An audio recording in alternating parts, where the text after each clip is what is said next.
House to White House, from border to border, from Maine to Hawaii, all over America, the sun and the flag rise together each morning. So it has been for more than 180 years. So it was for nearly half a century under our flag of 48 stars. And before that, under 33 stars. And before that, under 26 stars. And so it was under all the flags that came before.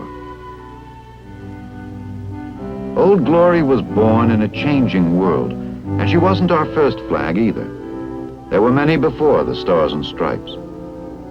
So let's go back, because our flag's story is the story of America, growing from a wilderness into colonies, colonies into states, states into a great free nation.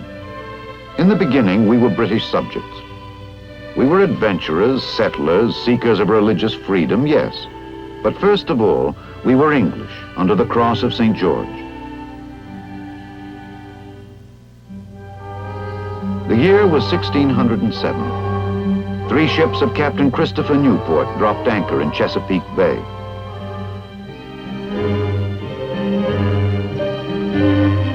They were 4 months out of London. The new land was as strange to them as the planet Mars. Lord Percy's diary for this day says, "Ashore we found fair meadows and goodly tall trees, noble forests, the ground carpeted with flowers, game, fine strawberries, turkey nests, and Indians.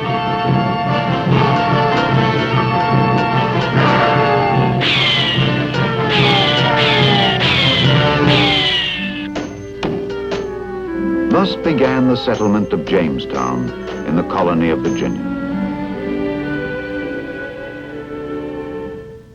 Under the same flag a few years later, the Pilgrims settled in Massachusetts. The flags of many explorers, Dutch, French, Spanish, and others, have flown briefly over our land. But the first to colonize were Englishmen. This was their flag, our flag, as we started to grow from 2 lonely settlements to 13 expanding colonies. During our early growth, the flag of the mother country became the Union Jack, as England and Scotland united. This became our flag too, though as we grew, we were changing gradually, almost unconsciously, from being colonists to being Americans.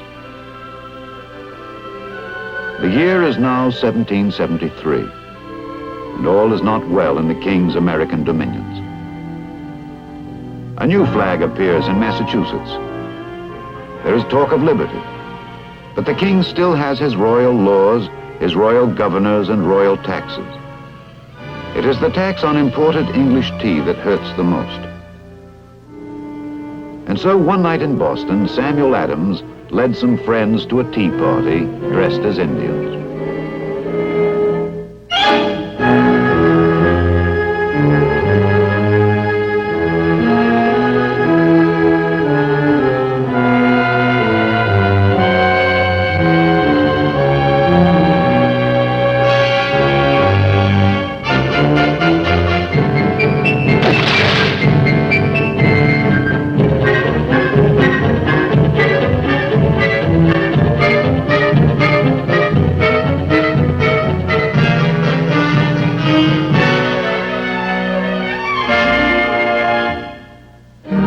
The strange new flag said liberty, but it was only a hope, not a reality. And British troops cut down the liberty flags wherever they went up. And so the colonies simmered like a kettle on a fire. And the fire grew warmer, and presently came the explosion. The year 1775. Already at Concord, Massachusetts, the shot heard round the world has been fired. In June, a force of patriots gathers on Breed's Hill and Bunker Hill outside Boston. This is their flag.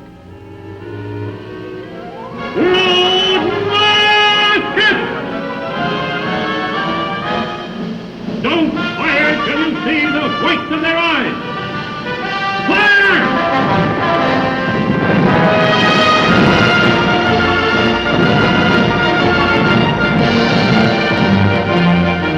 Bunker Hill was the first pitched battle of the Revolution, and we lost it.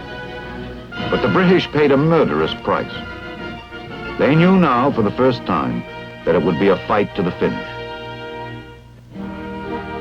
From the pine-forested hills of New England, more Patriot forces gathered as General Washington took command.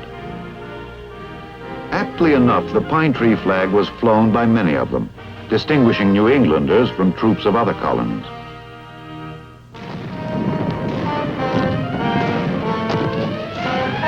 Boston was now besieged. The British troops that held the city were cut off by land. Floating batteries bombarded the British positions from the river.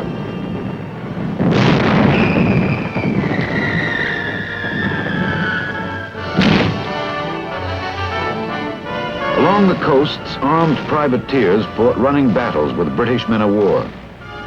The American fleet could not hope to match the powerful British Navy, but we could sting them, harass them, and pick off the strays. The first fighting schooners of General Washington flew this flag. It is a Massachusetts flag, but each colony had a navy of its own, too, ranging from one galley to as many as 72 vessels. Now the year is 1776. After the opening clashes, the war thus far is about even. We have one failure at Quebec and one success at Boston. Now another flag appears with a new and deadly device, the rattlesnake. The first Marines land with this flag in a raid on the Bahamas in February. It is seen with the South Carolina Navy also. It seems to express our feelings. At about the same time, still another flag is seen at Charleston, where a British fleet is trying to seize the city. For 10 hours, the British warships pounded Fort Sullivan, almost at point-blank range. But for 10 hours, the Carolina men fought back like demons, destroying one ship, crippling others, until the enemy gave up and sailed back to sea. Thus we gained another victory. But the war was young. So far, it was just a rebellion, not yet a revolution. Now, as the summer comes on in 1776, one flag rises above all others, the Grand Union. The rebellious stripes, descended from an old Dutch freedom flag, stand for the 13 colonies.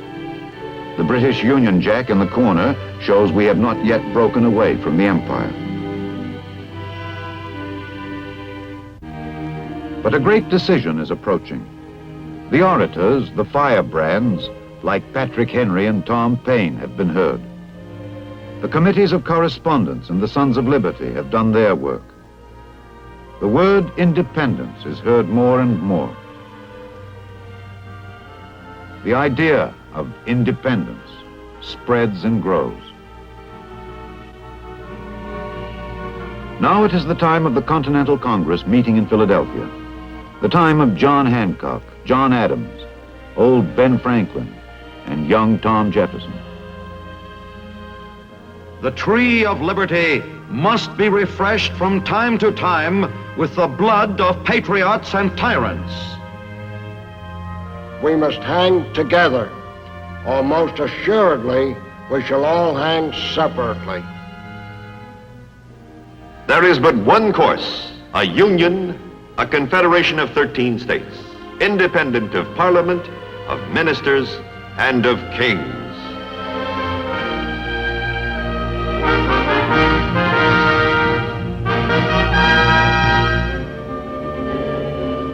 And so the day came, July 4th, 1776. Throughout the colonies ran the word.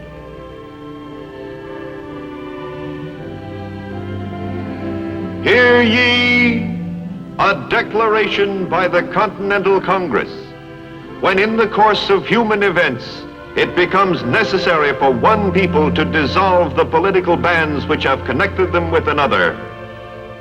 We hold these truths to be self-evident, that all men are created equal, that they are endowed by their Creator with certain unalienable rights.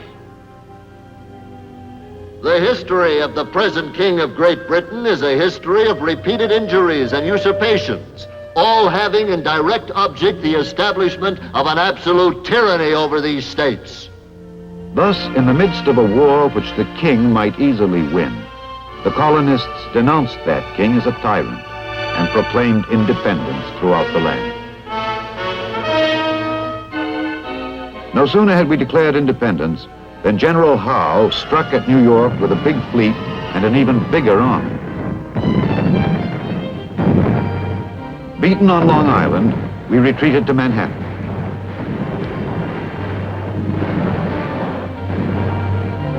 Defeated there, Washington pulled back to White Plains. Then across the Hudson into New Jersey. And then retreated still farther south and west to the Delaware River.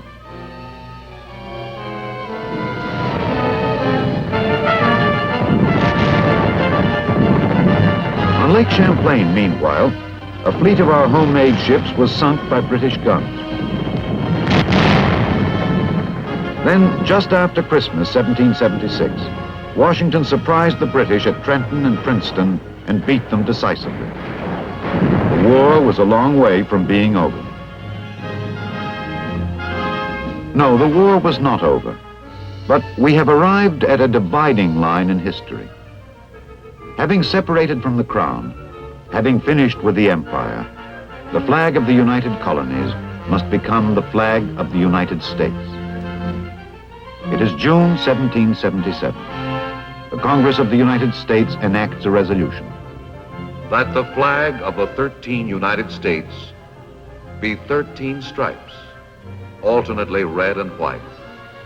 That the Union be 13 stars, white in a blue field, representing a new constellation. Betsy Ross of Philadelphia may have made our first Stars and Stripes. Or perhaps her part in it is only a legend. No one really knows. But this we do know. The 13 stars were indeed a new constellation in the heavens of mankind. Stars of hope in a dark sky. From this time on, nothing in the old world or the new would ever be the same again. But in those early months, the form of our new constellation was not precisely fixed. At Bennington, Vermont, for instance, a British raiding party was crushed by a Patriot force flying this flag. Only a few days later, the Battle of Saratoga ended in a great American victory. But there was still plenty of fighting to do. On the high seas, John Paul Jones was doing his share under several different flags. This was one of them. It had only 12 stars. Why, we do not know for sure, but there it was, standing for liberty and union, and that was enough for Jones.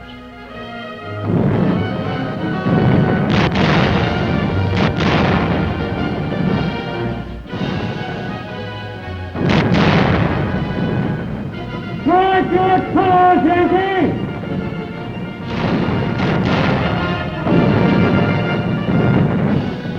We have not yet begun to fight.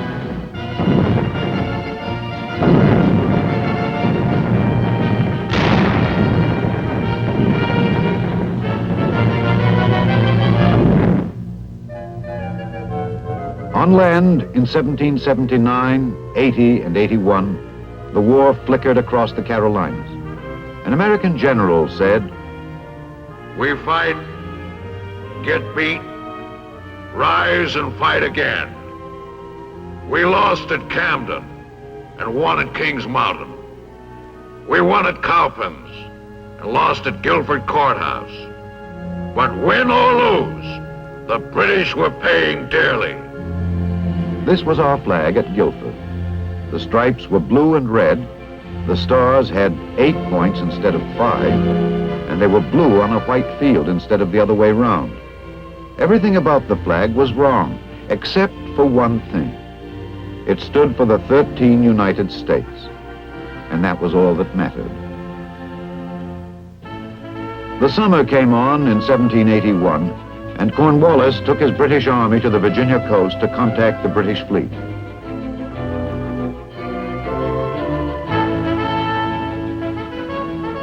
But the French fleet, allied with us, showed up instead.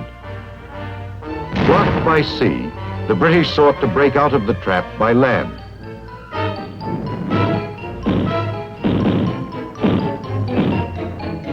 But Washington was there with every cannon the colonies could muster. It was time for another kind of flag.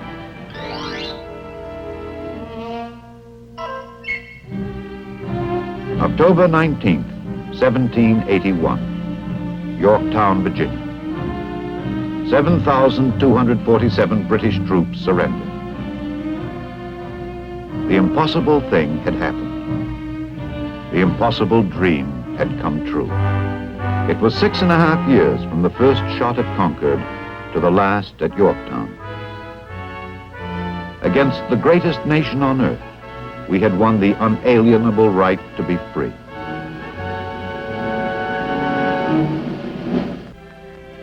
Now, in order to form a more perfect union, we adopted a constitution. Today, 170 years later, it still stands as the most brilliant document of its kind ever conceived. They built well, these architects of ours, planning for the expansion which was then already started. Vermont was the first new state to join the old 13. Then Daniel Boone opened up Kentucky. Now we were 15 United States, and the new flag showed not only 15 stars, but 15 stripes as well. The year was 1803. President Thomas Jefferson, seizing a great opportunity, made the Louisiana Purchase. In one stroke, we bought the heart of the continent, a gigantic area from the Gulf of Mexico to Canada, from which another 13 states were destined to be formed. The cost was $15 million, the price of the Brooklyn Bridge.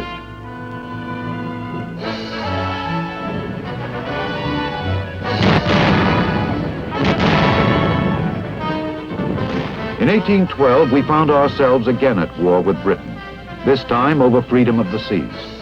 In this conflict, the spotlight of history shone on Lawrence and Decatur, on Perry at the Battle of Lake Erie, on Andrew Jackson at New Orleans.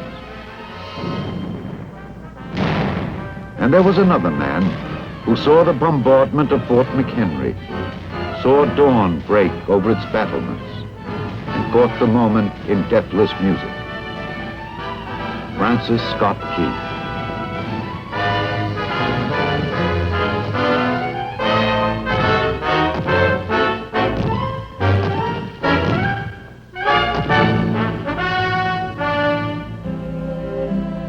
The War of 1812 interrupted our seaborne commerce, but not our expansion westward. 5 new states were organized and joined the Union by 1818. Now Congress returned to the original flag of 13 stripes. But since no rule was made as to arrangement of the stars, this flag, the Great Star Flag, came into being for a little while.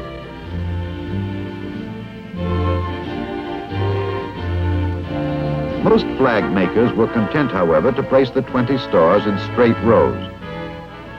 Not that the 20-star flag could last for long. No, these were years when the making of flags could scarcely keep pace with the making of states. In the South, Mr. Whitney's cotton gin was transforming the entire economy, along with sugarcane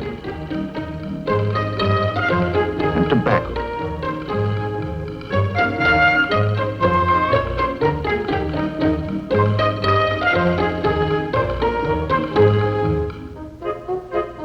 Government land could be bought for $1.25 an acre.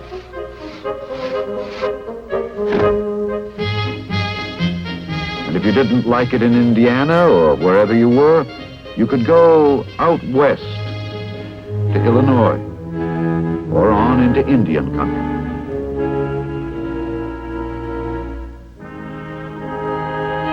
By 1837, 6 more states had joined the Union. Every few years, the stars of the flag had to be rearranged and increased. The settlements grew into villages, the villages into towns, and the towns began calling themselves cities. Not everyone thought we'd keep on growing. A United States senator about this time said, After we pass the Missouri River, except on a few streams, there is no territory fit for settlement or habitation. well, maybe not.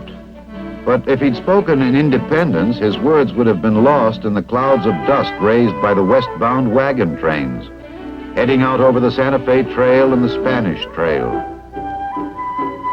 the Oregon Trail, and the California Trail. Trails for the Conestoga wagons marked out by Kit Carson and John C. Fremont over 2,000 miles of plains and mountains. This was also the era of Davy Crockett, who wrote his name in history at the Alamo. Texas for a time was an independent republic. Then, in a short-lived war with Mexico, our southern and western borders were settled once and for all. By the annexation of Texas and the Mexican cession, we at length had reached the Pacific coast. And soon we had more states to add to the growing Union. Our flag had 33 stars in the spring of 1861. But on April 12th of that year began the saddest chapter of American history. The Civil War started at Charleston and ended at Appomattox 4 years later. While it lasted, 11 states were in secession from the Union. The war raged north and south, east and west. Peaceful farms and villages became battlefields. Brother fought against brother. One under the stars and stripes, the other under the stars and bars.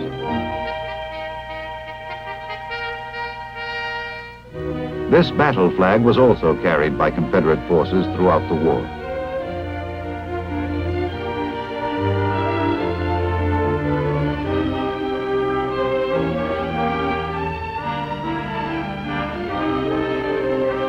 In the end, the Union prevailed. A Union which now numbered 36 states, as Kansas, West Virginia, and Nevada added their stars to our flag. Now the nation resumed its march westward, always westward. The herds of buffalo were vanishing, and herds of cattle appeared instead.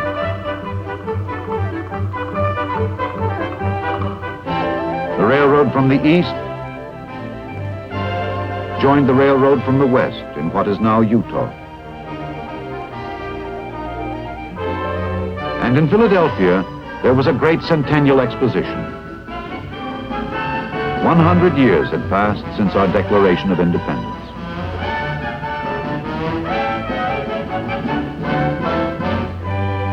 To mark this event, a Jubilee flag was flown, with the 13 stars of our first constellation now part of a bigger galaxy. Now the remaining territories quickly formed into states. In 1 year alone, 1890, 5 new stars were added simultaneously to our flag. And by 1912, all the gaps had been filled.